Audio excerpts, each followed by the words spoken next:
дараагийн мэдээг танилцуулъя. Бүгд найрамдах Ардсан Солонгос ус өөрийн гэсэн тэнгисийн цэрэгтэй болох ийм хүчин чармаалт тавьж байгаа. За үүнийхэн хүрээнд тэнгисийн цэргийн байлдааны сөнөг чонгоцыг анх одоо үйлдвэрлэж туршилтанд оруулаад далай тавих үйл ажиллагаа болсон. За энэхүү далай тавих үйл ажиллагааны үеэр тухайн онгоц гэмтсэн. За үүний дараагаас эхлээд онгоцны засвартай холбоотой асуудал тус улсын өмнө тулгамдсан. За одоогийн байдлаар тухайн одоо засварын үйл ажиллагааг Оросын холбооны улстай ойролцох хөлийн бомбтод хийж магадгүй гэсэн ийм мэдээллийг хиймэл дагуулаас авсан зургаас харж болохоор байна. Бүгд найрамд Солонгос улсын хувьд энэхүү одоо шинээр далайд тавсан хөлөг онгоцоо Оросын хөлийн дагуу ойролцох бомб руу зөөвсөн болохыг хиймэл дагуулаас харсан зураглаас харж болохоор байна. Нэм гарагт Maxar технологи компаниас авсан хиймэл дагуулын зургаас үзэхэд одоогийн байдлаар нэр нь тодорхойгүй байгаа 50000 тонны даацтай энэхүү сөнөөгч хөлөг онгоц нь Солонгосын Расон эдийн засгийн тусгай бусын хэсэг болох Оросын холбооны улстай хил залгадаг Ражин бомб дох усан зогсол байгаа нь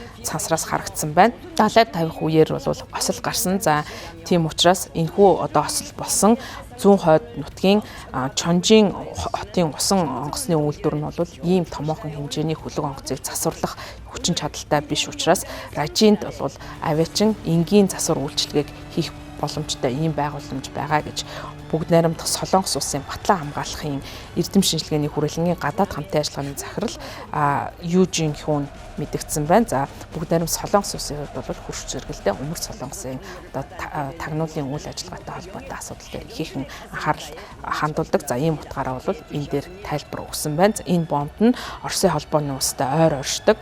За цаашдаа бол бас хоёр талын харилцаа энэхүү одоо усан онгоц болон тэнгисийн цэргийг хөгжүүлэх асуудал дээр ихээхэн өргөжж магадгүй одоо энэ удаагийн үйлдэлээс харах боломжтой гэж үзэж байна. За Өмнөд Солонгосын хувьд бол Москватай эдийн засгийн болон цэргийн ихээхэн өргөн хэмжээний харилцааг сүүлийн үед хөгжүүлэх болсон. За ялангуяа Украинд өрнөсөн дайн байлдааны үйл ажиллагаанд Өмнөд Солонгос өөрийн цэргээ оролцуулсан ийм нөхцөл байдал үүссэн билээ. За энэхүү одоо хөлөг онгоцыг далайд тавих ёслол тухайн үед бүгд найрамдах Солонгос Ардсан Солонгос улсын удирдагч Ким Жон оролцсон. За энэ үеэр тухайн нөхцөл байдал үүсэнд ихээхэн бухимдалтай байсан. За тийм учраас эрх баригч ажилчны намын 6 дугаар сарын сүүлээр хуралцсан их хурлаар энэхүү одоо сөнөөгч хөлөг онгоцыг засах ажил нь бол тус улсын нэр төрийн хэрэг гэж үзнэ зарласан. За төрийн хэвлэл мэдээллийн хэрэгслээр өнгөрсөн 7 хоногт Ражин усан онгоцны засварын ажил 5-аас 7 хоног үргэлжлэнэ гэж мэдгдсэн. За энэ нь бол